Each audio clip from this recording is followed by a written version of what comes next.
Zubaida sat on the cold mud floor of her father's hut, staring at her hands. The henna stains from the wedding ceremony were still fresh, but her heart felt heavy. Outside, she could hear the muffled voices of the villagers celebrating. They were happy. She was not. She had just married a man she barely knew. 2 weeks ago, her father, Chief Bahati, had called her into his hut. He sat cross-legged on a woven mat, chewing on a stick of sugarcane. "You are getting married, Zubaida," he said without looking at her.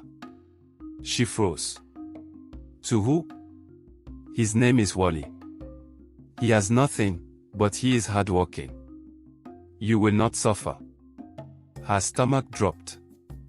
She had seen Wali around the village. He was quiet, always helping people, always polite. But he was poor, maybe even poorer than they were. How could her father do this? "We can't afford to feed you anymore," Chief Bahati continued, spitting out a piece of sugarcane fiber. "This is the best option." Zubaida wanted to scream. She wanted to run. But she had no choice. The wedding was rushed. There was no love, no excitement. Only duty. The women in the village dressed her in a red and gold wrapper, tied gelly on her head, and painted her hands with henna. They sang as they walked, but she stayed silent. Wali stood by the village elder in a faded brown tunic, his face unreadable. When she sat next to him, he turned and gave her a small smile. She didn't smile back. By sunset, she was his wife. Life with Wali was hard. They lived in a small hut on the edge of the village.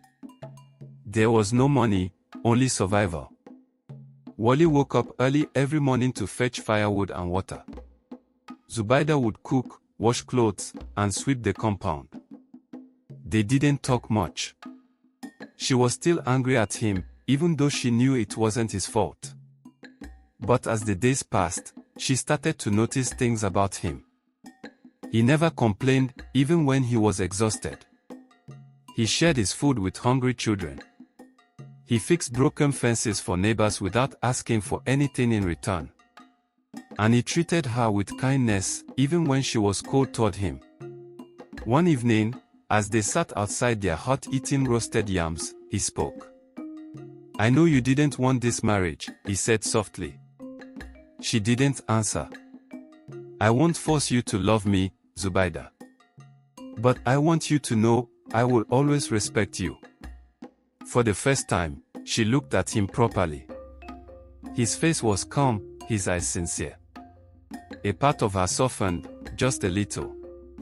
As Wali and Zubaida settled into their new life, whispers spread through the village. Some women pitied her, saying she had been given to a man who had nothing. Others laughed, saying she deserved better. The loudest voice was Kwame's. Kwame was the richest young man in the village. He had wanted to marry Zubaida, but she had rejected him. Now, he was furious. "She is suffering in that poor man's house," he sneered to anyone who would listen. "If she had married me, she would be living like a queen." One afternoon, he approached Zubaida while she was fetching water from the stream. "You are wasting your life, Zubaida," he said, smirking. "If you change your mind, I can take you away from all this." She gripped her water pot. "I'm not interested, Kwame."